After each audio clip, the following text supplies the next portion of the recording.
N'oubliez pas de liker, de vous abonner et de partager.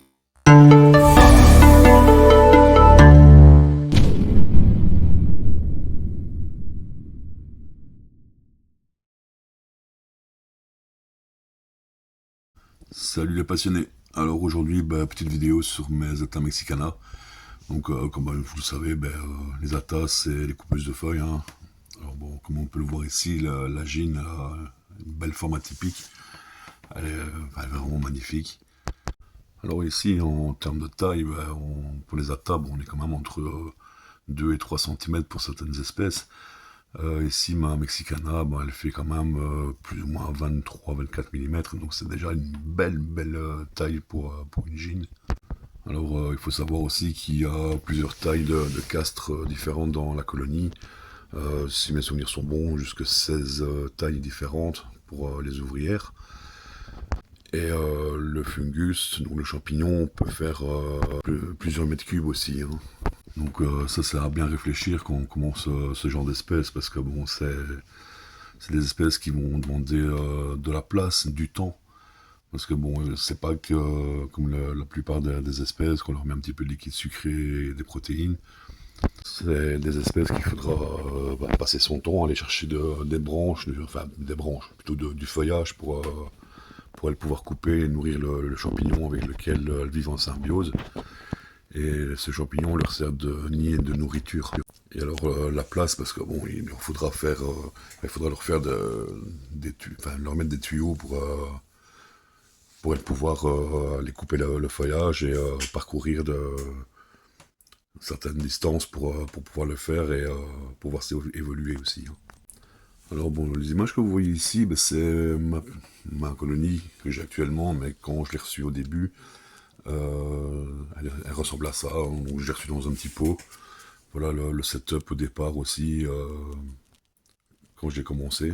Donc vous voyez, bon, au départ, bon, il faut pas grand chose, hein, c'est clair, comme pour la plupart des espèces, hein, ça prend pas énormément de place. Mais bon, au fur et à mesure, ça grandit, et ça vous le verrez tout au long de la vidéo, hein. La cuve de fourrage, la cuve des champignons, les tuyaux que j'ai placés aussi pour aller voyager et aller couper les feuilles. Bon, comme vous avez vu, bon, elle n'était pas très grande au départ, hein. C'est une colonie que j'ai commencé en 2023. Et maintenant, vous allez voir comment elle est devenue. Donc ici, déjà question feuillage, bon, on peut leur mettre différents feuillages, comme c'est le printemps, bon, on peut varier un petit peu. Donc ici, ils ont du choix entre du noisetier, cerisier, du lilas, de l'érable japonais. Je leur mets aussi de la ronce, du troène, de l'érable, un peu de tout, quoi. Donc, vous voyez, bon, déjà ici, bon, 2 ans, bon, il y a quand même déjà un beau paquet de feuillage à mettre. Alors, bon, vous voyez ici la cuve par rapport au départ, elle a vachement évolué, vachement changé. Donc, au départ, j'étais avec une petite boîte qui me servait d'air de fourrage, qui faisait peut-être 10 lits sur 20. Et maintenant, ici, je me retrouve avec un aquarium que j'ai modifié, et la taille fait quand même 40-50 sur 1,10 m. Donc c'est quand même vachement plus de place qu'au départ. Alors bon, vous voyez ici, il y a quand même nettement plus de population aussi. Et oui, cet aquarium là, il est relié avec, là maintenant actuellement, plus ou moins 7 mètres de tuyaux en diamètre 40. Parce qu'il faut bien penser aussi que, comme j'ai dit, il y a plus ou moins 16 tailles de castres différentes. Donc les plus grandes deviendront un petit peu plus petites que la gine, donc ils devraient avoisiner les 20 mm quand même. Donc il faut bien penser que si on met un tuyau trop petit, avec la population qui aura à l'avenir, déjà que c'est pas mal maintenant, si on met un tuyau trop petit, forcément ça va poser problème à un moment ou à un autre.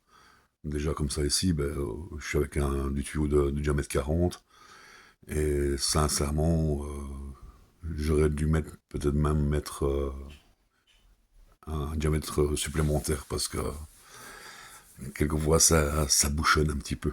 Surtout quand elle commence à couper comme ça. ça bouchonne. Alors bah, ici on voit les ouvrières qui coupent, hein, c'est toujours impressionnant à voir et toujours passionnant parce que moi personnellement je m'en lasse pas quoi. Je pourrais rester des heures à aller regarder couper le feuillage et voyager jusqu'au fungus pour aller l'alimenter, c'est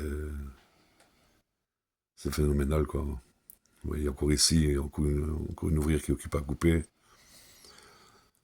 Donc ici, bon, les ouvrières que j'ai, c'est le maximum qu'elles font, c'est plus ou moins, je vais dire 10, 12 millimètres, c'est les plus grandes que j'ai.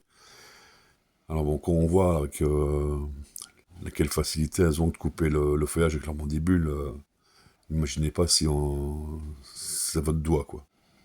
Enfin, du moins quand ce sera les plus grosses, parce que bon, ici, j'ai déjà eu l'occasion d'avoir des ouvrières sous mes doigts. Bon, ça pince un petit peu, mais ça va, quoi. Elles sont pas encore très grandes, donc ça va.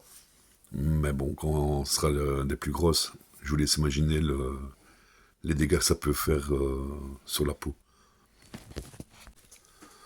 C'est toujours impressionnant à voir aussi, c'est la façon qu'elles le prennent et la force qu'elles ont pour reprendre les feuilles, quoi. Voilà, hop, sur le dos, et on est parti.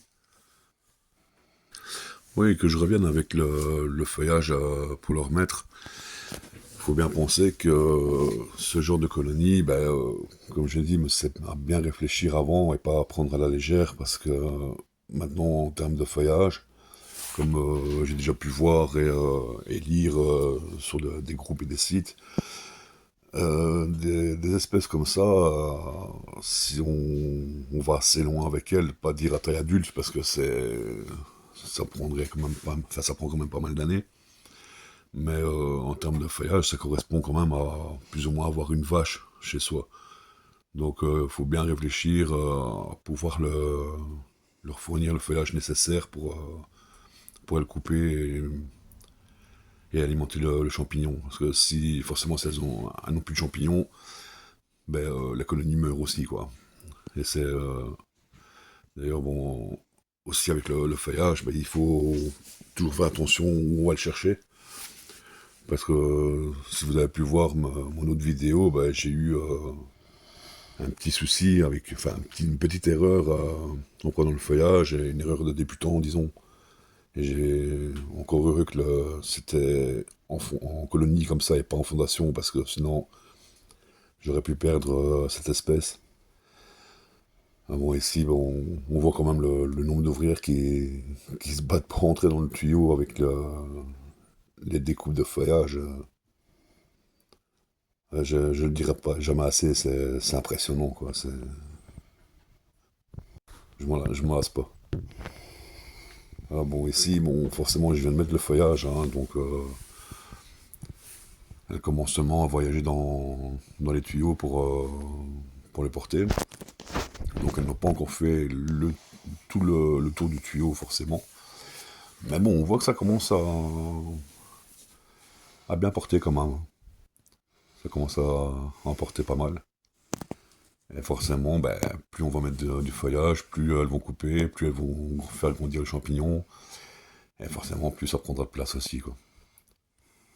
Donc, vous voyez, comme je vous disais, les tuyaux, voilà, ça fait une belle partie, hein, bon. Et je vais même devoir commencer à réfléchir à préparer le matériel qu'il faut pour pour un éventuel agrandissement des galeries, parce que il y a du monde, hein. Maintenant, bon, pour le champignon, comme, vous allez voir ici bientôt, là, je suis encore light, hein. Bon, j'ai encore de la place, j'ai encore le temps. Parce que bon, maintenant, je suis quand même passé à une cuve pour les champignons. Aussi, un aquarium modifié de 50 sur 70. Donc, avant de le remplir, j'ai encore le temps.